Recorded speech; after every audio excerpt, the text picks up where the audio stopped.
the day after Evelyn got engaged. Her assistant handed me a plane ticket. You should go. Don't ever show your face in New York again. Otherwise, Ms. Vance has plenty of ways to destroy you.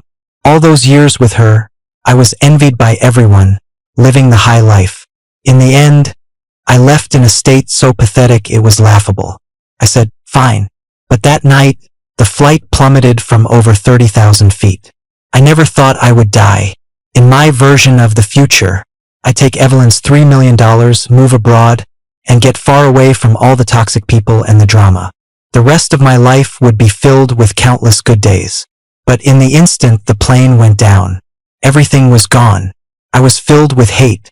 The ticket Evelyn had someone book for me wasn't to send me off to a better life. It was to send me to my death.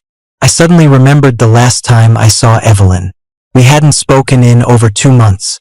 She was busy arranging Andy Vance's divorce, settling things with his ex-wife and their son. It took her a long time to remember she still had a boyfriend, so she carved out an hour to come to my place. It wasn't really my place, though. The most luxurious part of NYC, where every square inch is gold. Without Evelyn, I could never have set foot in a place like this in my entire life. Not long ago, we were lying in bed together, her arm around my waist. But it was strange. After just a short time apart, we had become complete strangers. We sat at opposite ends of the table, miles apart.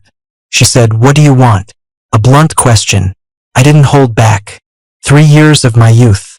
I asked for $3 million. Of course, I admit I did love her once. But that love had vanished without a trace the moment I found out I was just a stand-in. She nodded and said okay, her expression ice cold. But you can't stay in New York anymore. He doesn't like being in the same city as you. What could I do? I could only bow my head and agree. Even if I refused, knowing Evelyn's temper, she had a million ways to force me out. And if it came to that, I'd only end up in a worse state. She named a place. I have property over there. Take your pick. Whichever one you like. It's yours. So generous. I smiled. Okay. She gave a slight nod, then asked, "We won't see each other again. You can do that, right?" My existence was definitely an awkward problem for the newly engaged couple. Of course, I replied, "I'm an orphan. I barely managed to get through college 3 years ago. I heard there were more opportunities to make money in New York, so I came. I did some modeling for a few days, which I quite liked and enjoyed, but it wasn't long before I ran into Evelyn. She pursued me with grand gestures for 2 weeks, and then we were together. She didn't like me being in the public eye, so I shrank my world until it was just her. It got so small that, in all our years together, everyone I knew was her friend, not mine. I had no attachments here. I couldn't wait to get away and never come back, and never see her again. But fate had other plans. I was already dead, and I was seeing Evelyn again. But she couldn't see me because I was just a ghost. When I was alive, I cared a lot about my appearance. Before boarding, I had a stylist do my hair and changed into a brightly colored shirt I hadn't worn in ages. I hadn't dressed this loud in years, because Evelyn didn't like it. I was so naive back then. I tailored everything to her preferences. But I only found out later that she didn't like it because I only looked most like Andy Vance when I was in a dark suit. My eyes cold, my demeanor silent and reserved. Everyone knew that the A-list actor Andy Vance was famous for his cool, stoic vibe and rugged style, which had made him a sensation. And now, perhaps as a mercy from heaven, I still looked the way I did right before I died. No injuries. Standing in Evelyn's office, I studied my reflection in a mirror for a while before letting out a sigh of relief. I looked around. Here, there. We'd done it everywhere. Truly, a past I'd rather not revisit. Finally, my gaze landed on Evelyn. She was 27 this year, young, rich, and powerful. The biggest stumble she'd ever taken in her life was watching the man she loved marry someone else. And now she was getting a second chance, putting the pieces back together. You could even call it a happy occasion. So, when her assistant came in, he had a natural smile on his face. "Ms. Vance, the child's room is all set up, and all the clothes and accessories Mr. Vance picked out yesterday have been collected." Evelyn hummed softly. She put down the contract she was holding rubbed her brow, then picked up her phone and looked at it. She stared at it for a long time. I was a little curious. I was about to lean in to see what she was looking at when she turned off the screen. Then I heard her speak. "How is he now?" Lee, the assistant, paused for a second before quickly replying. "Mr. Vance is on set right now. It's not far from here. Would you like to go see him later?" I'd seen the TV show Andy was in. He played the Prince of a Fallen Kingdom. Handsome, brilliant, loving fiercely and hating deeply. In the show, he used his wits to slowly win over the people and masterminded a plan. In the end, he successfully reclaimed his kingdom. If I were just a regular viewer, I would have fallen for him too. Unfortunately, I wasn't. Our first meeting was utterly humiliating. He asked me, "Do you know you have a bit of me in you?" I nodded. I know. He was a huge star. A lot of people said I looked like him, and I always took it as a compliment. He gave a cryptic smile. "You and her have been together for almost 3 years, right?" I said yes. He raised an eyebrow slightly. "Let me put it this way. She was into me 3 years ago." How ridiculous. I'd been with her for 3 years. Not a single person had told me. I'd been a fool, a stand-in, for so long. Of course, I only found out later that the scripts for his shows were all carefully selected by Evelyn before they made their way to him. She couldn't bear to see him suffer any setbacks. So, under her protection, Andy's acting career was smooth sailing. And me? I had accomplished nothing. For all those years, I seemed to be living a glamorous life, but in reality, to outsiders, I was just that guy who's always with Ms. Vance. After Lee spoke, Evelyn was quiet for a long time. She tapped her pen on the desk. After a while, she finally spoke. "He should have arrived by now, right?" The question was a bit out of the blue. But Lee was a pro who'd seen it all, and he caught on quickly. He glanced at his watch. "Yes, he should have." I caught on, too. Evelyn was asking about me. I guess she had a sliver of a conscience. Too bad I never made it across the ocean. "I died last night." Evelyn showed no reaction to his words. She just lit up her phone again and glanced at it. This time, I was standing right next to her and got a clear look. The screen showed her chat with me. I saw that she had sent me a text half an hour ago. "If you ever run into any trouble, you can contact Lee." In the past, I would never have let more than half an hour go by without replying to her. After hearing Lee's response, Evelyn let out a cold laugh. She leaned back in her chair. "Good. Has he contacted you?" Lee shook his head. "No. After I gave him the ticket that day, we never saw each other again." Evelyn was silent, her face blank. But in that moment, the air seemed to freeze. Seeing this, Lee hesitated for a moment before saying, "Ms. Vance, should I give Mr. Jensen a call?" Evelyn looked up, her gaze distant. It was impossible to tell what she was thinking. After a while, she spoke. "No need. From now on, you don't have to tell me anything about him." After saying that, she glanced at our chat window one more time. Silence from the other end. Still no reply. Her hand hovered over the screen for a moment, and then she deleted all of my contact information. Seeing that, it finally dawned on me. She wasn't concerned about me at all. Those 2 questions were just a courtesy before cutting ties completely. I was so pissed. How could I just die like that? My plan was to block her the second I got off the plane and moved into the luxury villa she gave me. But now she'd beaten me to it. It just felt so unsatisfying. Thinking of this, I lifted my leg and kicked Evelyn's thigh. Back when things were good, Evelyn was nice to me, not putting on any airs. And me, well, I'm the type to push my luck and throw little tantrums. When she pissed me off, I'd give her a little kick like that. So, the motion was perfectly smooth and natural. The difference was, back then, if I kicked too hard, it would hurt a little.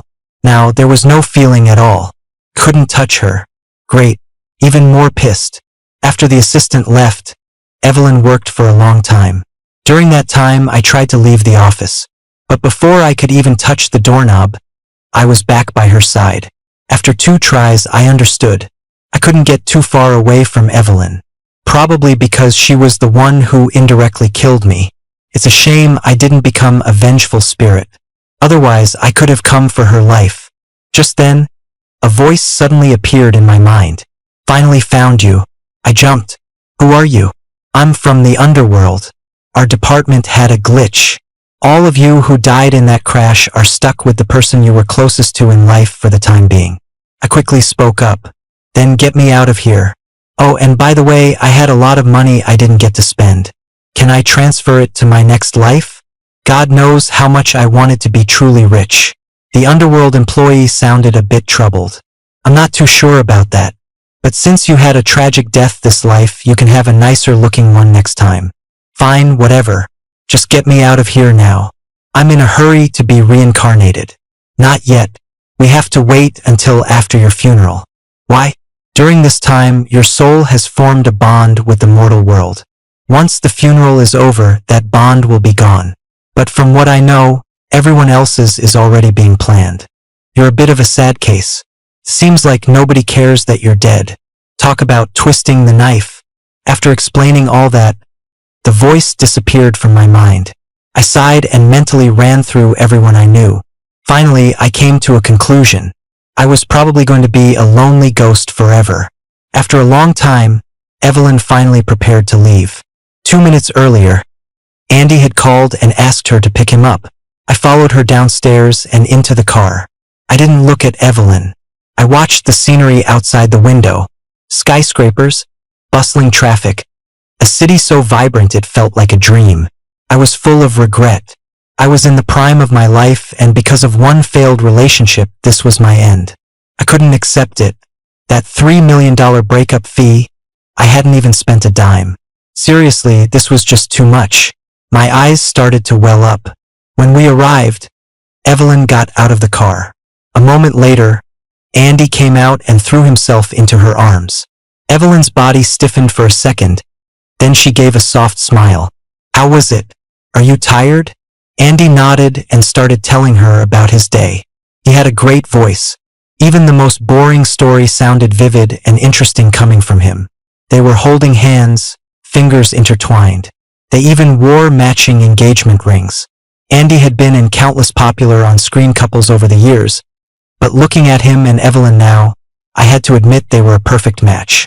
Just then, some people came out from inside. They were talking as they walked. Did you see what's trending? A plane crashed last night. Over 100 people, no survivors. Yeah, I saw that. I was supposed to go abroad for vacation. Even booked a ticket on that exact flight. Luckily, I got this role at the last minute and couldn't go. I'm so lucky to be alive. My spirits lifted instantly.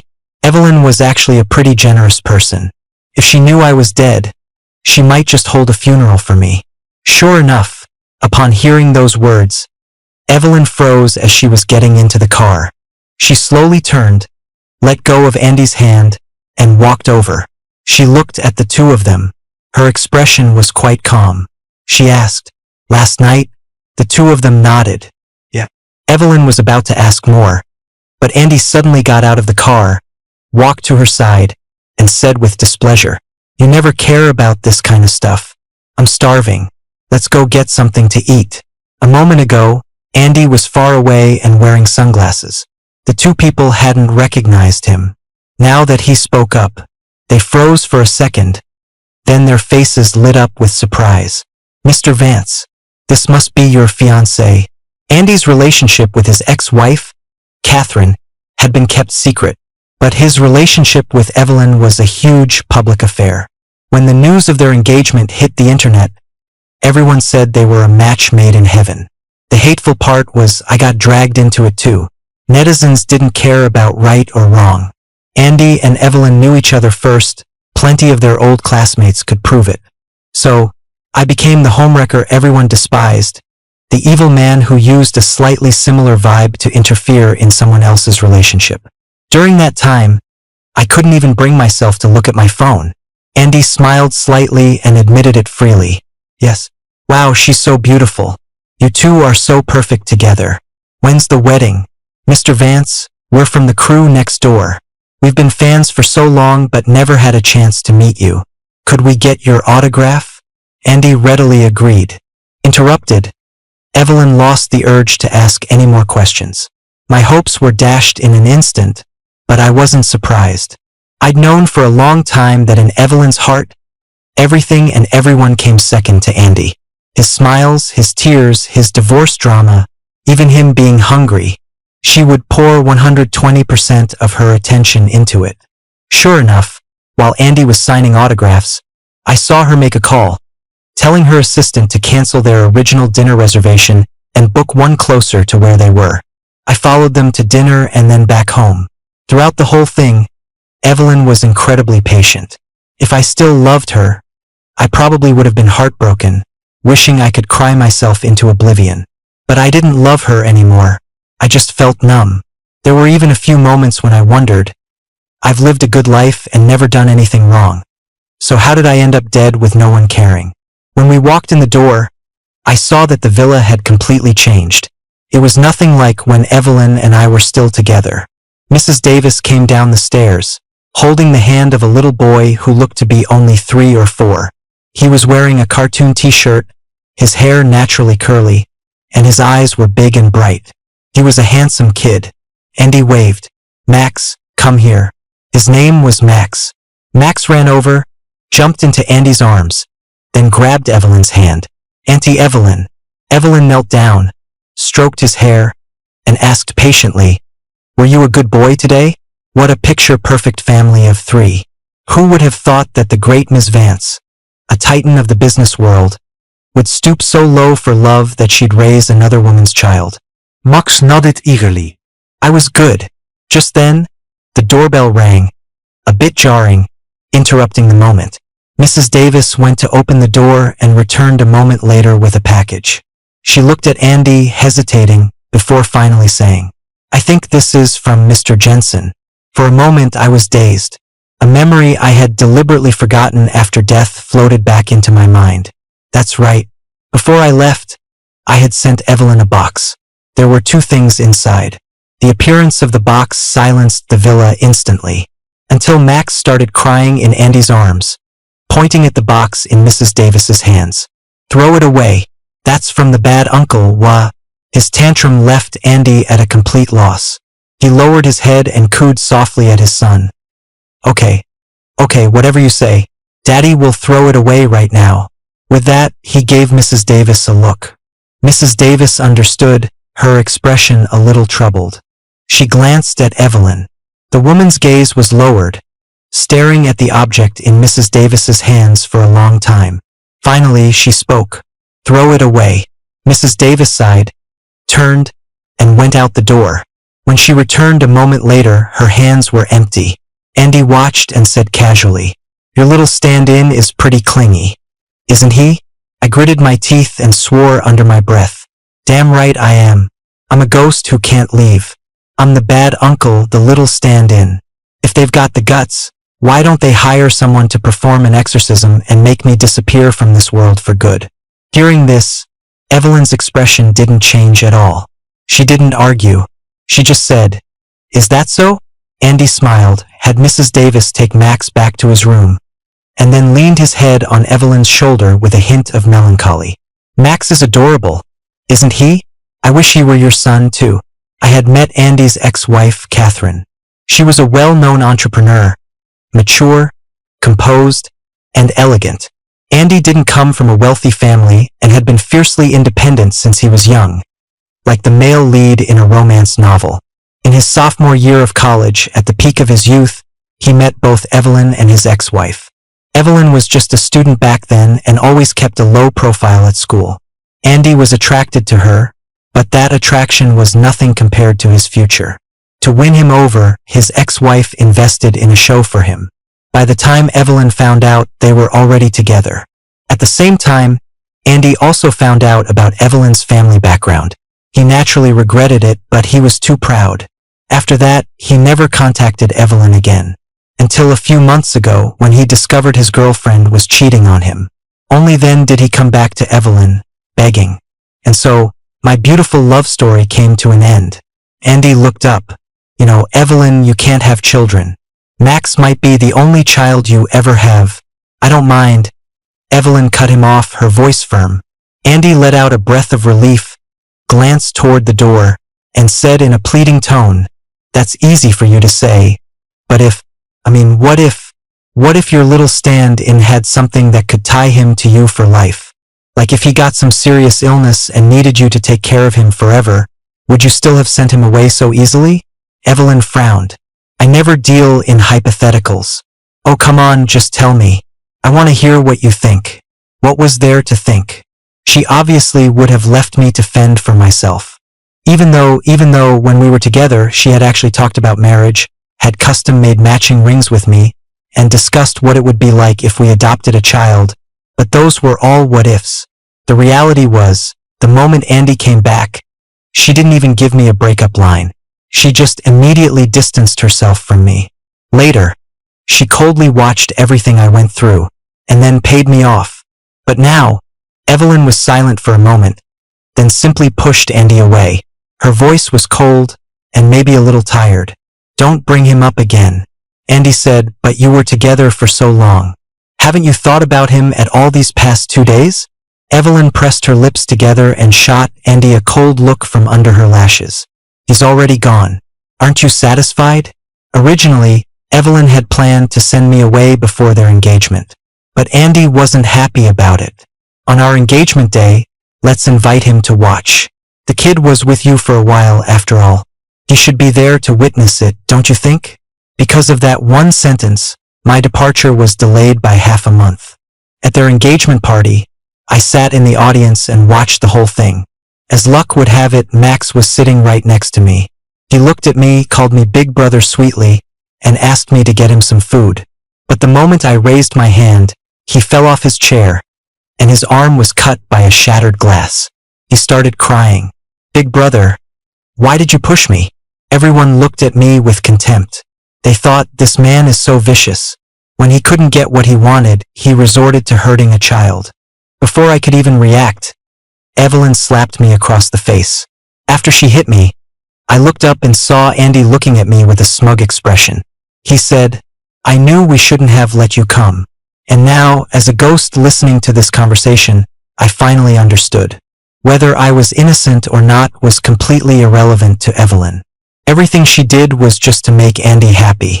Andy pursed his lips, then suddenly reached out to unbutton Evelyn's shirt and leaned in to kiss her. Evelyn didn't refuse, but she didn't embrace him either. Just then, her phone rang. Andy, annoyed, snatched the phone and put it on speaker. I crouched in the corner and heard the person on the other end say, Hello. May I ask if you know a Mr. Leo Jensen? Evelyn's eyes flickered, and she was about to speak. But Andy had already said, wrong number. With that, he blocked the number and turned off the phone. I don't care. I finally have a day off. No matter what's going on, you have to spend it with me first. They went upstairs. Luckily, the distance wasn't too great. I could move around freely downstairs. I didn't have to follow them up. And so, I spent several more days by Evelyn's side. The first day, they went to see a movie, an older film. Andy picked it. Evelyn paid no attention to the movie, her head down, texting her assistant, Lee. After he finished his work report, the typing bubble appeared on the screen for a long time, but no message came through. Evelyn frowned and typed, Are you asking for time off? Lee quickly sent a message back. No, Ms. Vance. Have you seen what's trending? Mr. Vance has a new movie coming out soon. Is that so? Remind me when it's out. I clicked my tongue. This Lee guy really knew how to talk. The theater was crowded.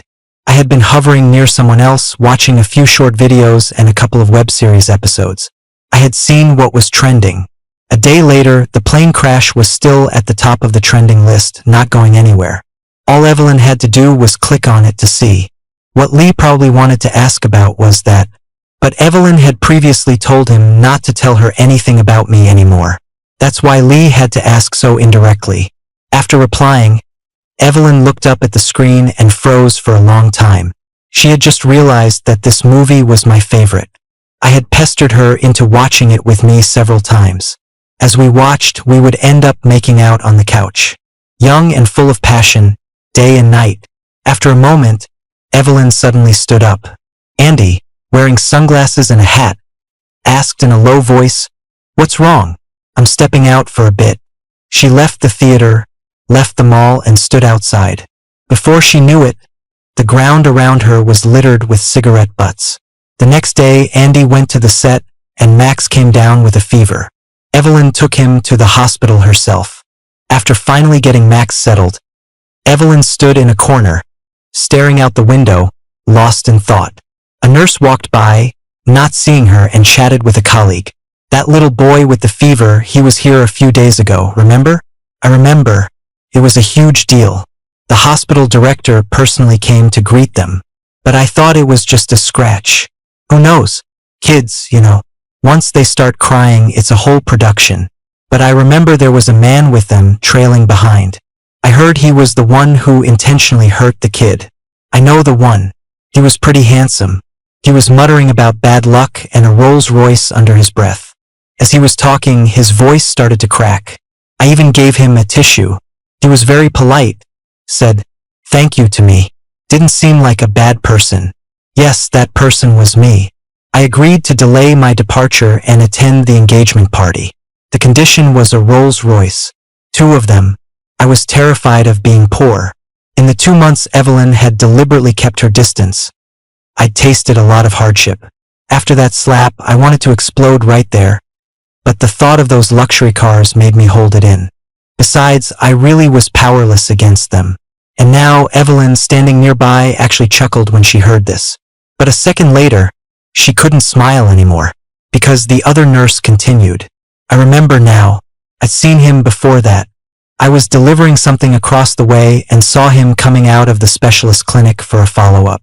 It's hard to describe the expression on Evelyn's face at that moment. Her lips were slightly parted, her back slumped a little. Her hand, hanging by her side, clenched into a loose fist. She looked completely lost. Just then, Max's voice came from inside the room. He said, "Auntie Evelyn." Evelyn went in. She stood by the bed, looking at the little boy who was delirious with fever, and suddenly asked, "That day, did that handsome big brother really push you on purpose?" Max was just a little kid and he felt awful. He stammered for a long time, and finally, unable to keep up the lie, his lips trembled and he said, "I fell by myself." That night, Evelyn stood outside the hospital room, staring at the specialist building across the way, for the entire night. Watching her back, I remembered too. When I died, my illness was already quite advanced. The reason I agreed to leave so readily, apart from being blinded by the money, was that I wanted to find a place to get treatment in peace. If Evelyn had known, she would never have agreed. It wasn't because I loved her. It was because she was rich and powerful, and she would have used every means possible to keep me. And I didn't want to live that kind of life anymore. My mind was clear. With the money she gave me, I could focus on my health. Life would have been perfect. At the first light of dawn, she called the hospital director. By the time she hung up, she knew. I had left while hiding a serious illness. She put her phone away, leaned her forehead against the wall, and let out a short, sharp laugh. "Leo Jensen, you've really outdone yourself." 2 minutes later, I watched as she expertly typed in a string of numbers. It was my number, but for some reason she hesitated, not making the call. After a long moment, she opened her messaging app, found my number, and sent a friend request. I didn't get it. What was she trying to do? Force me to come back for treatment? Sigh. She didn't have to. I was already good and dead. That afternoon, Max was discharged from the hospital, but Evelyn wasn't at home with him, nor was she at the office. Instead, she drove to the place where I used to live. It was the apartment she had given me. After we broke up, she never mentioned it. So I took the initiative and sold it. For a high price, too. I was happy about it for days. But now, I was watching her punch in the code and open the door. She walked inside. The furnishings hadn't changed much. It was exactly as I had left it. So the buyer was her. Did she love this apartment that much? She gave it to me, then bought it back from me. I really don't understand the way rich people think. She walked around the apartment, then finally sat down. Someone called her. It was Lee's voice. "Ms. Vance, we've scheduled the pre-wedding photo shoot. It's for the day after tomorrow. If there are no issues on your end, I'll go ahead and inform Mr. Vance." Evelyn was silent for a very long time. She didn't say a word. I was getting tired too, so I sat down on the other end of the sofa. The next moment, Evelyn's gaze suddenly shifted. It landed right on me. I froze, almost thinking she could see me, but she slowly pulled her gaze away and finally spoke. Cancel it. What? But I checked. The day after tomorrow works for both you and Mr. Vance. So, next week then? I had found out over the past few days. Their wedding was in 2 months. No, what I mean is, the photo shoot is off. We're not doing it. I couldn't figure Evelyn out anymore. After saying that, she spoke again. Book me a flight. I'm leaving tonight. As those words fell, it was as if Evelyn had finally figured something out. She leaned back, a surprisingly gentle look on her face. She said, I'm going to find him. He left in such a hurry. There were so many things we didn't get to say. Do you think he'll blame me? For how cruel I was about it all. I was stunned. The him Evelyn was talking about. Was it me? Evelyn sighed, her grip on her phone tight. She was usually so cold and reserved, rarely speaking to anyone so openly. These few sentences were completely out of character. She had always believed Andy was the love of her life. But over these past few days, she had slowly realized that it might have just been an obsession. She couldn't lose her Leo and lose him just because of a youthful fantasy she couldn't have. However, Lee, on the other end, didn't agree right away. He hesitated, then finally said, Ms. Vance, a few days ago, Mr. Jensen passed away. That flight crashed. I immediately perked up. Evelyn's hand trembled slightly, and her face went pale. Everything she had deliberately ignored over the past few days came flooding back. The chat window with no reply. The trending topic that kept coming up. One thing after another. If she had paid just a little more attention, she wouldn't be finding out about this only now. Lee's voice came from the other end, extremely cautious.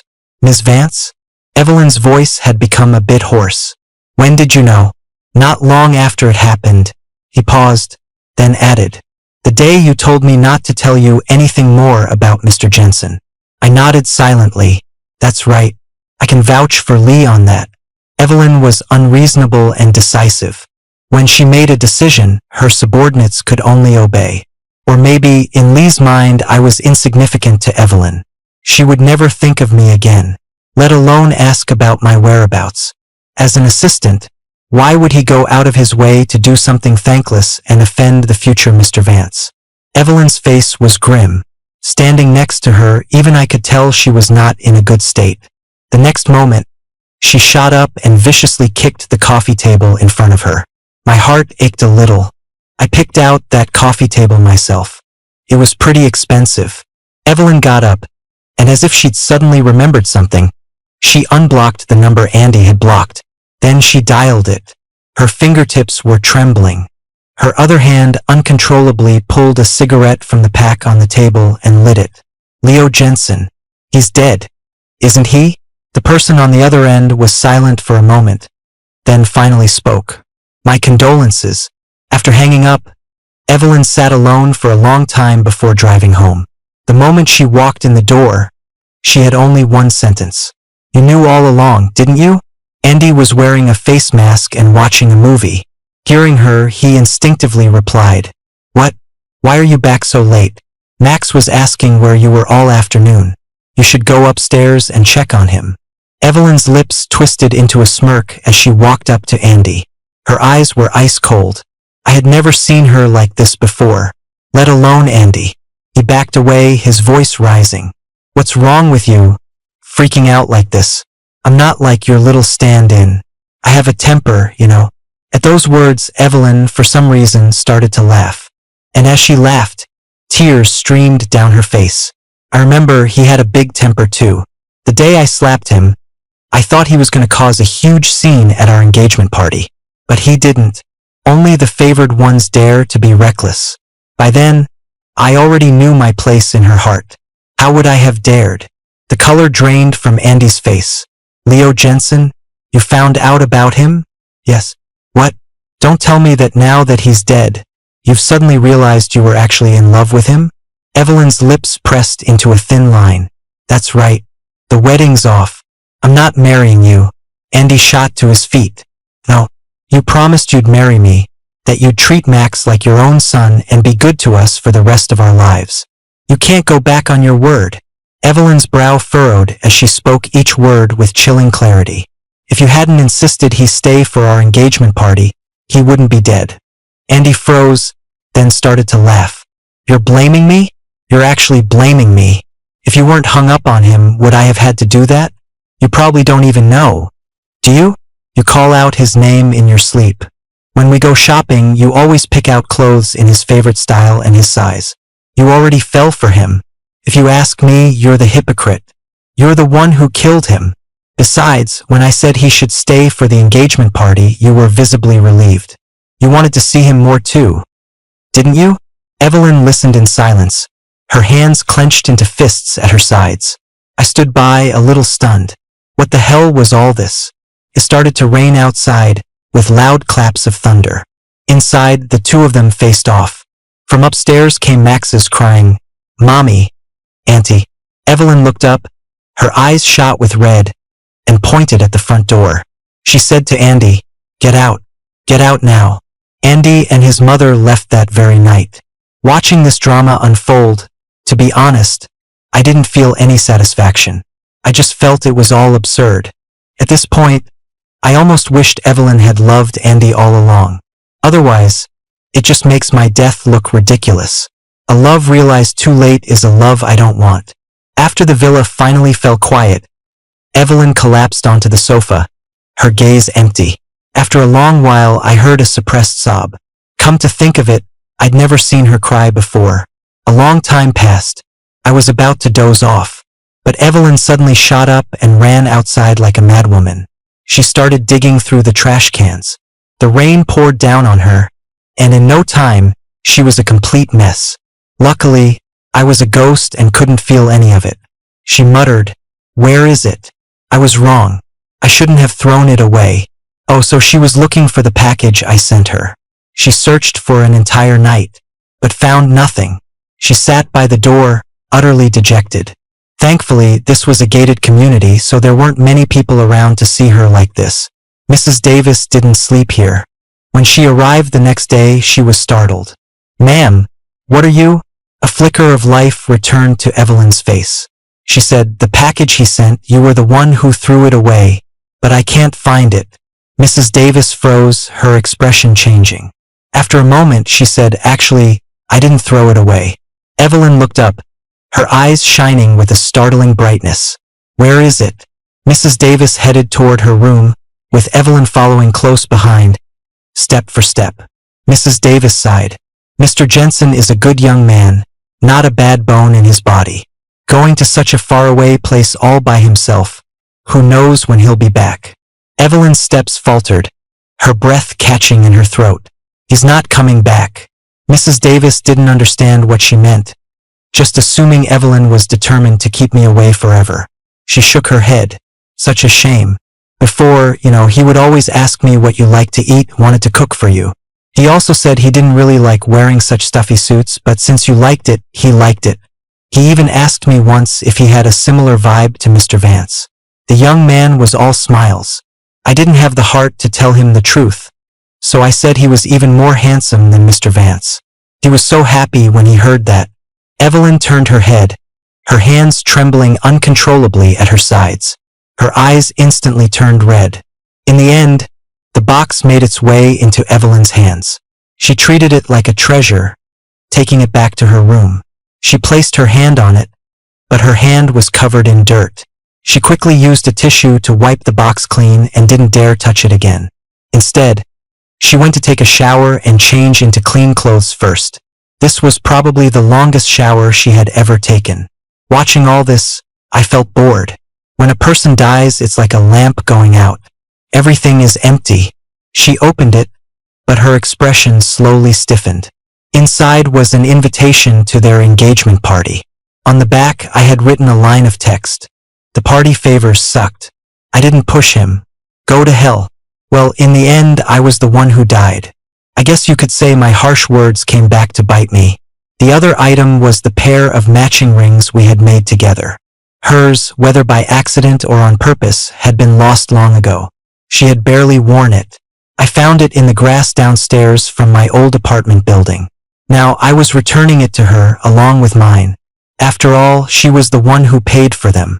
You could call it returning property to its rightful owner. Evelyn stared for a long time before she raised her hand and took off the ring she shared with Andy. She put on the one from the box. After that day, she fell into a deep depression. Not long after the news of her broken engagement with Andy got out, he was exposed for his diva behavior and bullying new actors. His reputation plummeted. But this time, Evelyn didn't help him handle it. She even said, "Add more fuel to the fire. Women are terrifying." As the days passed, she still hadn't remembered to arrange my funeral. Even the guy from the underworld couldn't help but come and rush her. "How about I pull some strings and let you say a word to her?" But that same night, Evelyn, from days of not sleeping, got into a car accident. The day she was about to wake up, the sun was shining brightly. I stood by the window and suddenly spoke. "Evelyn." Her eyelashes trembled. She seemed to want to open her eyes but couldn't. I said, "I have no family and no friends. For old time's sake, could you hold a funeral for me? Make it a lively one.